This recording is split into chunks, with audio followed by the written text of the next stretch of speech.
22শে জানুয়ারি 2024 রাম মন্দিরের রামলালার প্রাণ প্রতিষ্ঠা হয়ে যাওয়ার পর কেটে গেছে প্রায় একটা বছর। আজকে দাঁড়িয়ে আছি 2025 সালে। আজ 19শে ফেব্রুয়ারি 2025। ফারাক তখন ছিল, এখনো আছে। কি জানেন, এখন এই কদিন যাবৎ মন্দিরের ভিতরে ক্যামেরা প্রবেশ এবং জুতো পরে প্রবেশ সব কিছুই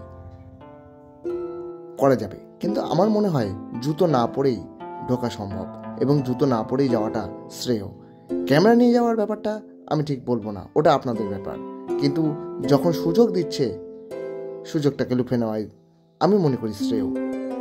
তো এমতো অবস্থায় আপনারা অনেকেই অযোধ্যাতে আসবেন, বিকজ এখন প্রয়াগের সঙ্গমে কুম্ভ স্নান চলছে। আপনারা আগে হয়তো বেনারসে আসবেন, বেনারস থেকে কুম্ভ স্নান করে চলে যাবেন অযোধ্যায়, যেমন আমরা গেছিলাম। এবার এখানে এসে কোথায় থাকবেন, অযোধ্যা মন্দিরে কিভাবে যাবেন, কি দেখবেন অযোধ্যা মন্দিরে, সবকিছু এই ভিডিওতে সন্ধান দেব আপনাদের। তবে তার আগে কয়েকটা কথা বলতে চাই, যেগুলো জেনে রাখা আমাদের নৈতিক অধিকার। হাতে ধরে রাখা স্মার্টফোনটার মতো আমাদের চিন্তাধারাগুলো স্মার্ট হওয়াটা অত্যন্ত আবশ্যিক। কথাই আছে, যে ভূমিতে কোনোদিন যুদ্ধ হয়নি সেই ভূমির নাম অযোধ্যা।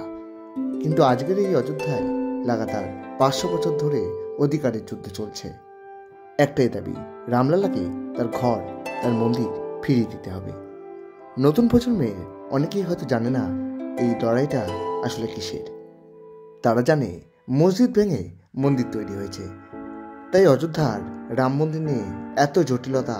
কিন্তু অযোধ্যাকে জানতে গেলে তার ইতিহাসটা জানা উচিত প্রত্যেকটা ভারতবাসীর, প্রত্যেকটা বাঙালির। 1528 সালে ভারতবর্ষে তখন মুঘল সম্রাট বাবরের রাজত্বকাল। এই বাবরের সেনাপতি ছিলেন মীর বাকি। তিনি একটি মসজিদ নির্মাণ করলেন ঠিক যে স্থানে বহু বছর ধরে রামলালার মন্দির ছিল, যা আনুমানিক 1528 সালে মন্দির ধ্বংস করে মসজিদ নির্মাণ করে তিনি নাম দিলেন বাবর ই মসজিদ। শাসক তার ক্ষমতা দিয়ে মানুষকে হয়তো দাবিয়ে রাখতে পারে, কিন্তু ঈশ্বরের প্রতি তাদের আবেগকে আদৌ কি আটকে রাখতে পারে? মুঘল যুগে শুধু রাম মন্দির নয়, আরও অনেক মন্দির ভেঙে কোনো না কোনো মুঘল স্থাপত্য তৈরি করা হয়েছে। যেমন বারাণসীর জ্ঞানব্যাপী মসজিদ, মথুরায় শ্রীকৃষ্ণের জন্মভূমি কংসের কারাগারে, পাশেই ঔরঙ্গজেবের দরগা। বাবরি মসজিদ নির্মাণের 190 বছর পর 1717 সালে জয়পুরের রাজা দ্বিতীয় জয় সিং বাবরি মসজিদ চত্বরে একটি চবুতল নির্মাণ করলেন, যেখানে রামলালাকে রেখে তার পুজো শুরু হলো, যেটা আজও রয়েছে সেই একই জায়গায়।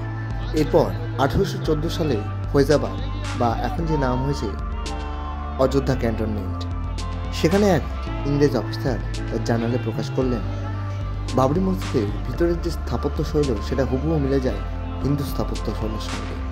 এই জার্নাল প্রকাশিত হওয়ার পর সারা দেশ জুড়ে শুরু হয় রাম মন্দির ফিরিয়ে আনার আন্দোলন।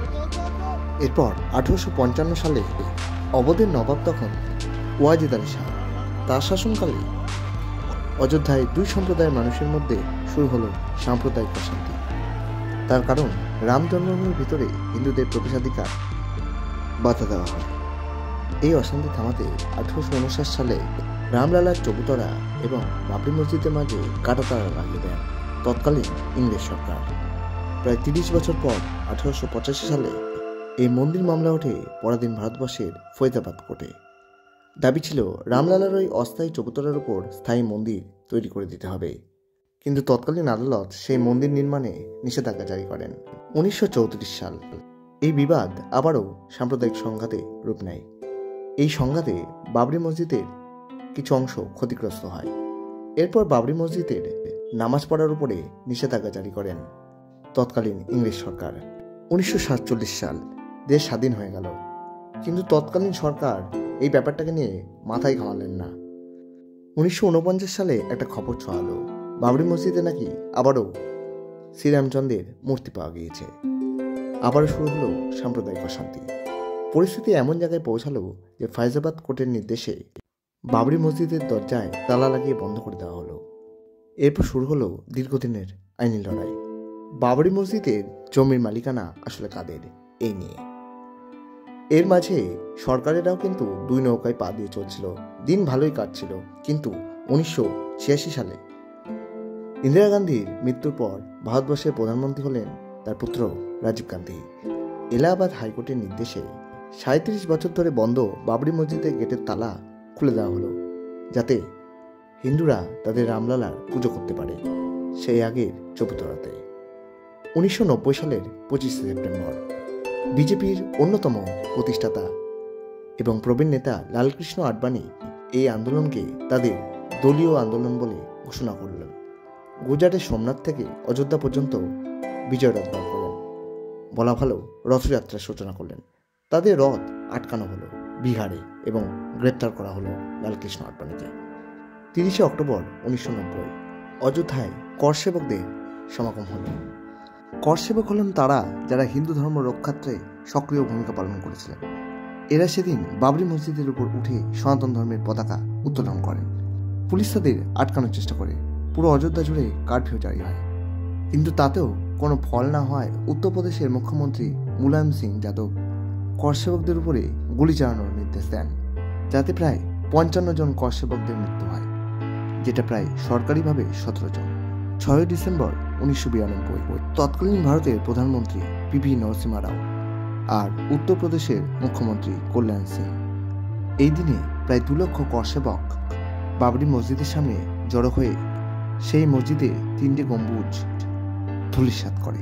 এই ঘটনার পর গোটা উত্তরপ্রদেশ ধরে চলে অশান্তি, জারি করা হয় রাষ্ট্রপতি শাসন। 90 দশকে যখন ভারতীয় জনতা পার্টি ক্ষমতায় আসে, তখন তাদের ভোট ঘোষণাপত্রের একটা পার্টি ছিল অযোধ্যার রাম মন্দির স্থাপন করা। এরপর 2019 সালের 9 নভেম্বর সুপ্রিম কোর্ট ওই বিবাদস্থলে রাম মন্দির বানানোর অনুমতি দেয় এবং মসজিদ নির্মাণের জন্য একটা বৈকল্পিক জমি খোঁজার আদেশ দেন। 5 ফেব্রুয়ারি 2020 রাম মন্দির নির্মাণ ট্রাস্ট তৈরি হয় এবং শুরু হয় রাম মন্দির নির্মাণ করার কাজ। এই ছিল রাম মন্দির নির্মাণের নেপথ্য কাহিনী। গল্প হলেও সত্যি, কিন্তু আমি মনে করি সত্যি হলেই গল্প, আর ইচ্ছা থাকলেই সত্যি হয়, সত্যি হলেই গল্প হয়। সেই গল্পই আজকে আপনাদের সঙ্গে শেয়ার করব। কিন্তু কি সেই গল্প?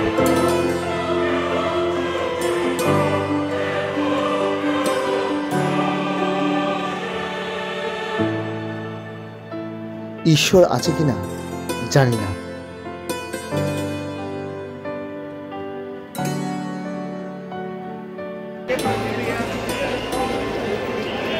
তবে এটুকু জানি সেবাই ধর্ম, দানই ধর্ম, ভক্তিই ধর্ম।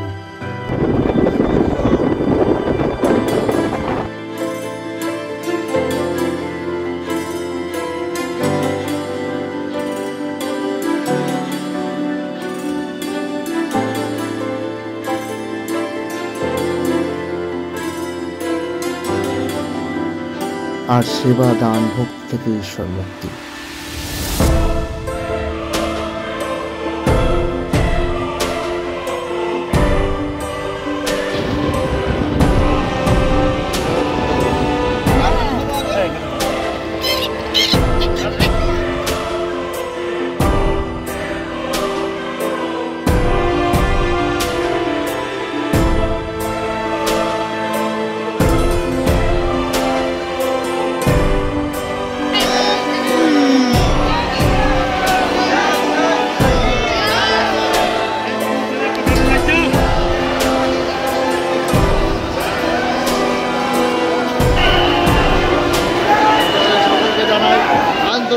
শুভেচ্ছা অভিনন্দন এগিয়ে আসছে,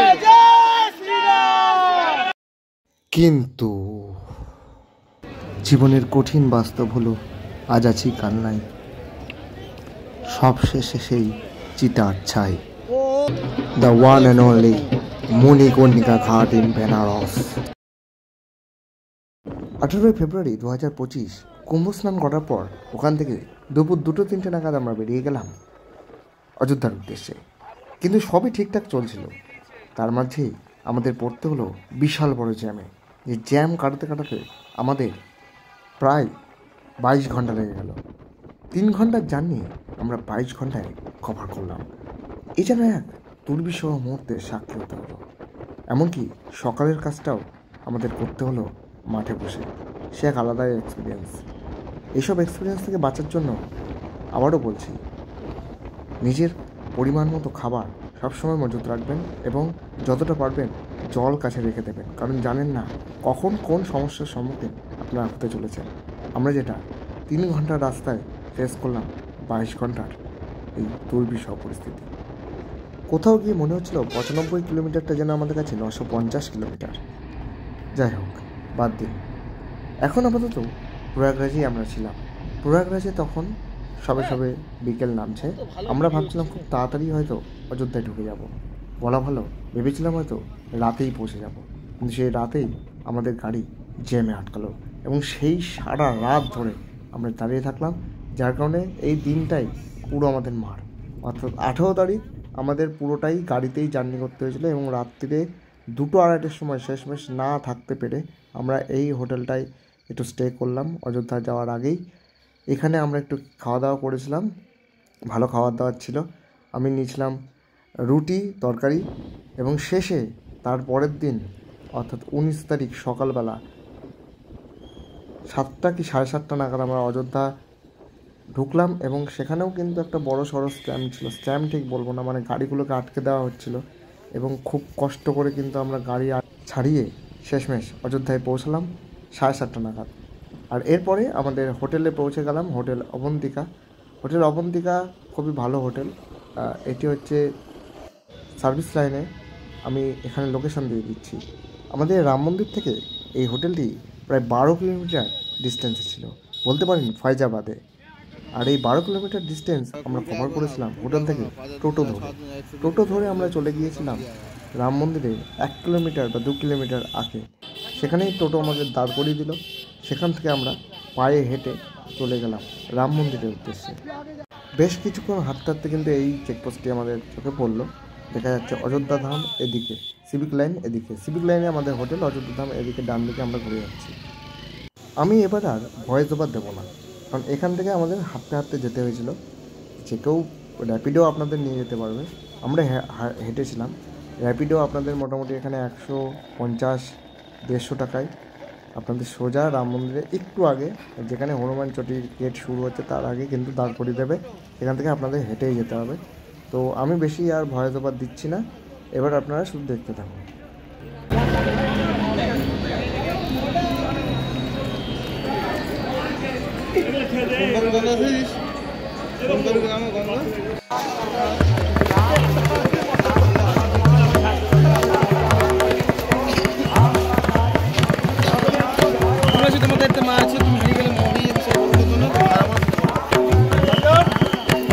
আমাকে নিয়ে চাপ দিও না, পিছনে ধরতে হবে না, দেখো ছাড়ো।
তো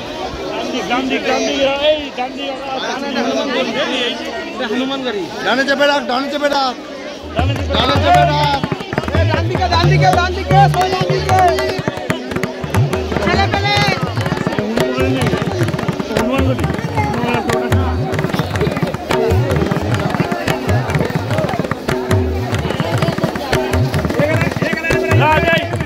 এখানে একটা জরুরি কথা বলে রাখি, আপনারা যখন লাইন দিয়ে ঢুকবেন না, তখন 4 লেনটাকে নেবেন, 4 নম্বর লাইনটাকে নেবেন ডান দিক থেকে। যদি আপনারা আসেন হনুমান চটি হয়ে, তাহলে ডান দিক থেকে শেষ লাইনটা, কোনার দিকের লাইনটা নেবেন, তাহলে ঠাকুরের সামনে একদম আপনারা যেতে পারবেন। আন্তরিক প্রীতি, শুভেচ্ছা, অভিনন্দন। এগিয়ে আসছে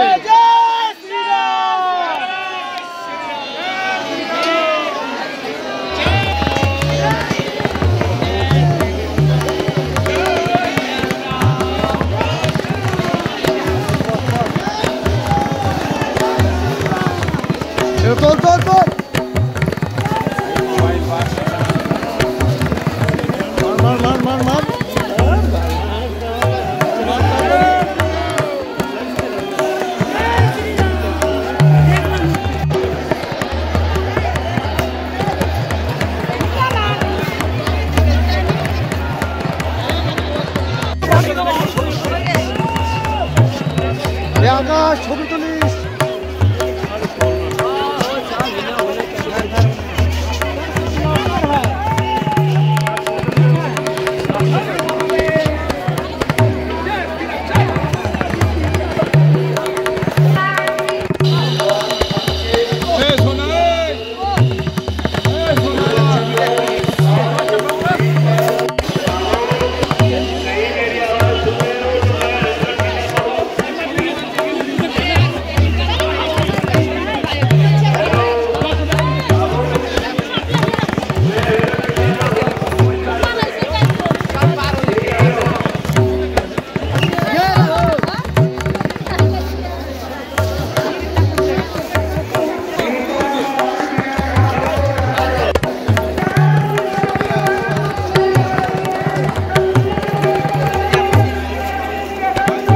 এই যে এইবার ভালো করে লক্ষ্য করবেন, এই যে লেন 4টাকে সবসময় আপনারা টার্গেটে রাখবেন।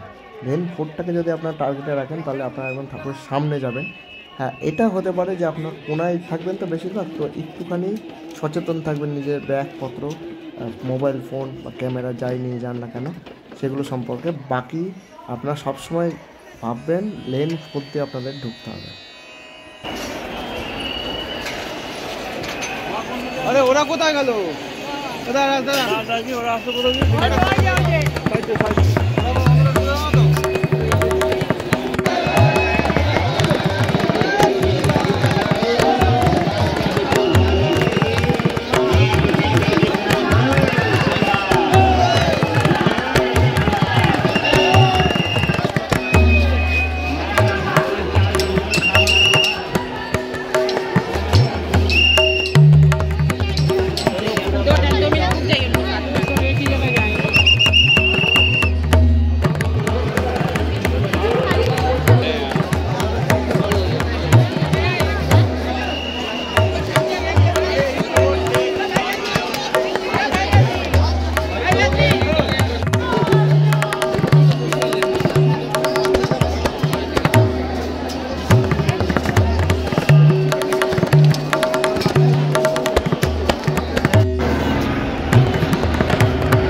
চলে চলে আরে কি হলো নাকি দাঁড়া সবাই একসাথে হয় এবার ঠিক আছে আমাকে তো চাপ নেই না না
দাঁড়া ছবি তুলিস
चलिए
থেকে রাম মন্দির দর্শন করে সেই দিন অযোধ্যায় রাত্রিবাস করে আমরা 20 তারিখ ওই 10টা সাড়ে 10টা সকাল সকাল বেরিয়ে রওনা দিয়েছিলাম।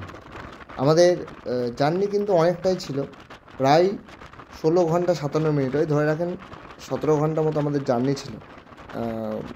আমরা প্রথমে ভেবেছিলাম ঠিকঠাকই পৌঁছাবো, একটুখানি জ্যামের সম্মুখীন হতে হয়েছিল, বাট তাছাড়া কোনো জায়গায় আমরা সেই রকমভাবে সেই ফেঁসে যাওয়ার মতো অবস্থা নেই যেরকম আমাদের অযোধ্যা যেতে গিয়ে হয়েছিল। বাকিটা সব ঠিকঠাকই ছিল। আমরা 19 তারিখ রাত্রিবাস করে 20 তারিখে সকাল 10টায় ছেড়েছিলাম এবং 21 তারিখে ওই বিকেল 4টের মধ্যে আমরা কৃষ্ণনগর ঢুকে গেছিলাম।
এখানে একটু বলে রাখি, আমরা যখন ধানবাদ চলে এসেছিলাম তখন আমাদের ঘড়ির কাঁটা প্রায় 4টে ছুঁই ছুঁই। তো আমাদের ড্রাইভার কাকু তখন বললো একটু ঘুমিয়ে নিতে। আমরা তেল পাম্পে ঢুকেছিলাম এবং ঘুমিয়ে নিয়েছিলাম একটুখানি। তো তারপরে ঘুমাতে ঘুমাতে আমাদের 6টা বেজে যায়। 6টার পর উঠে একটু সকালের কাজ করে ঠোরে আমরা 7টা 10-15 নাগাদ রওনা হই এবং সেখান থেকে একদম টান একদম কৃষ্ণনগর, বর্ধমান হয়ে নবদ্বীপ হয়ে টান কৃষ্ণনগর চলে যায়।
এবার দেখো, যে কন্টেন্টটা ভাইরাল সেই জায়গায় যদি তুমি এখন স্টে করে যাও, সেখানে যদি পরপর ভিডিও সাপ্লাই করো তো হবে।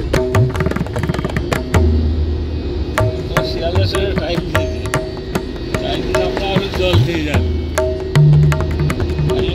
জ্যাকেট পরে দিল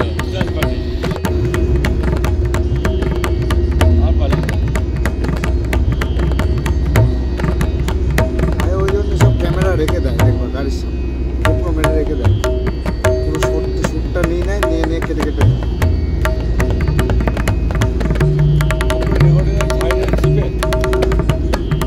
ও 256 জিবি 512 জিবি ওর আনবে।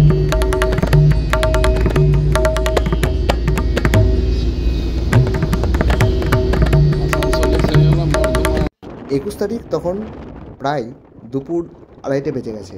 আমরা তখন ঢুকে পড়েছি বর্ধমান। আরেকটু এগোলেই নবদ্বীপ গৌরাঙ্গ সেতু আমরা দর্শন পাবো। মোটামুটি কিন্তু আমরা চলে এসেছি, তখন আমাদের সকলেরই বাড়ি যাওয়ার খুব তাগিদে আমাদের 15 জন ছিল। আমার বাড়ি থেকে আমি 3 জন গেছিলাম। তো এই হচ্ছে আমাদের নবদ্বীপ ঢুকছে, এখানে একটা মোড় পড়বে, তারপরে কিন্তু নবদ্বীপ ঢুকে পড়বো আমরা।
এই যে গৌরাঙ্গ সেতু উঠে পড়লো, আমাদের নবদ্বীপে আমরা ঢুকে পড়েছি। এবার এখান থেকে একটুখানি গেলেই কৃষ্ণনগর, আর কিছুক্ষণের অপেক্ষা, আমরা কৃষ্ণনগর ঢুকছি।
তো বেরিয়েছিলাম আমি 14ই ফেব্রুয়ারি, ভ্যালেন্টাইন ডের দিন বা ব্ল্যাক ডের দিন।